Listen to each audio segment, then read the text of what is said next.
gelato? We make it with local milk and liquid whole milk. We make it also with skim milk dry powder, also local from St. Albans Cooperative. And put in cane sugar. And that's kind of it. Beyond that, we add flavors depending on what flavor we want to make. So if we want to make chocolate, we add chocolate. And if we want to make vanilla, we have a beautiful vanilla bean paste, and so on and so forth. So I could talk about other flavors, but that's basically it. Milk, skim milk, dry powder, cream, and sugar. Do you use machines to make it? Yes, we have different steps. First, we take that mixture and we pasteurize it, so we heat it up. And we have to keep it at a certain temperature for a certain period of time. And then after that, we cool it down. But some of our flavors, we use the hot base to make it, like a tea flavor, like a jasmine tea. It steeps in there.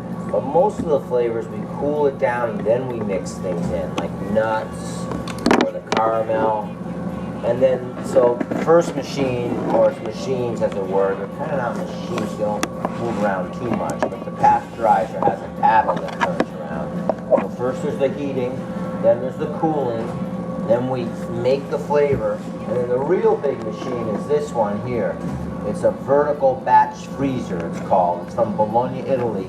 That's a giant churn. Right now I have some lemon sorbet going in there.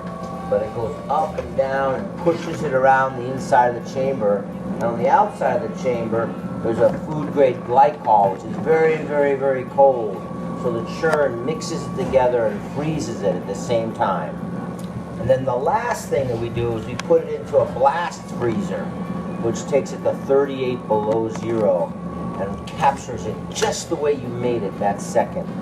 And after that, no more machines. We put it out into our display case, and you get to eat it if you want.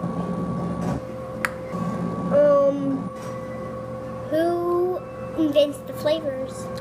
I'd say mostly Nora, my wife. We co-own and co-manage the place. We both love to cook at home.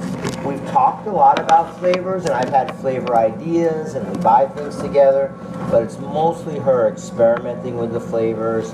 I get to be the tester guy. And when we find a flavor that we like, and we make it every single time exactly like that. So now we're up to about 120 flavors. So my wife Nora makes the flavors, I would say, is the best answer. How many years has your shop been open? We're just starting our second year. It's almost exactly 13 months now. So we're in the end of the first month of our second year. What is your favorite flavor? Oh my gosh. If I only had one, I'd be better off. There are a lot of flavors that I like. I like the nut flavors very much. It's very traditional in Italy to have something called nocciola, which is hazelnut. I love nocciola. Pistacchio or pistachio is another one of my favorites. People think marzipan is a great flavor. I love marzipan. We're one of the few that make that almond flavor. I really love almond. And then I'd say, different days I'm in the mood for different things. So some of my favorite flavors I have, just like this time of year, we made a ginger snap with blackstrap molasses and a pumpkin pie. I enjoy those. But you know what, Lex, I probably would just keep listing flavors. I love gelato and I love all different kinds of tastes. So the strawberry is one of my favorite.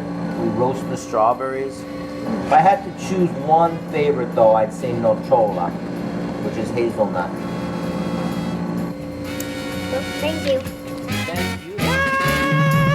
You can get it if you really want.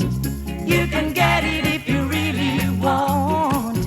You can get it if you really want. But you must try and try. You'll succeed at last.